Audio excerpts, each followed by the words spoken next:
ariko abanyamerika ama magazine yose bashiramo umukobwa buri gusa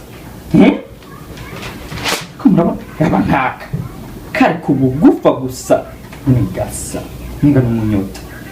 kandi ubu ni bwa usanga butwarira madamu hiri wabo sha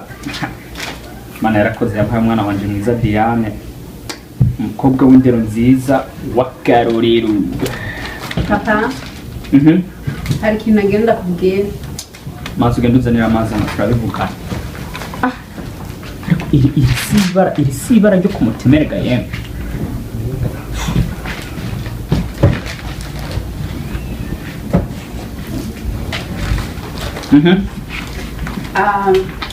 va hejuru siyatarara hasi ubu nyine bashobora kuza kumvugira wamagaze ku mutwe nta n'indero ufise papa ndagenda kubwira ko ufise inda ndakubwira ko ufise inda Diane nagira narabutwe mu ishuri ngo uce ubwenge erega ajya twese dufise amada nimba atavyuramenya ufise inda nyabaki inda y'umwana ufise inda y'umwana uvuze ngo iki subiramwo je ndasha uvuze ngo inda y'umwana ngaha mu nzu kwa iwanje kwa Mr. Ndio mbeho ninde yayiguteye Jack Gatwe oya Jack ariko wiga Diane aho nyene wewe ntubona ibi nivyo nakubwiye aha maguru wagiye wayataburuye wayanikiye kujya banikira ibiyoba bibaza ngo bazoguheke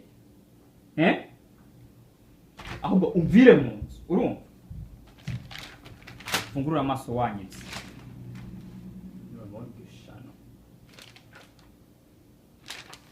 wesha wenda kubwira ati sange wanyitse ko ntumva no kuri gata kwanza turabivugana na mama wawe arambwira neza ingene yavyari akamara maza maze kandi abona yaho naho nabitse no musi ndamwereka umugibira atakugira umwana wanje na abahano ugurura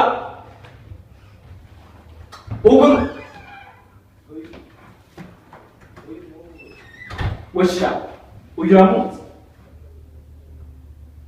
ntawonzi uramuzi ntumuzi ntawonzi wewe ndagutonora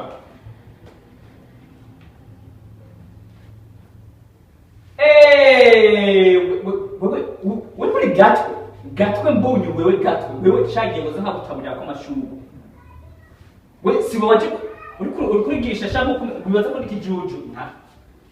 karenda kugeresha mu master fugwe uramu je narizi ngumu no gutatura urumva mubona wakora byinka uzogaruka kuzana nyinka urabita inka nzokotsa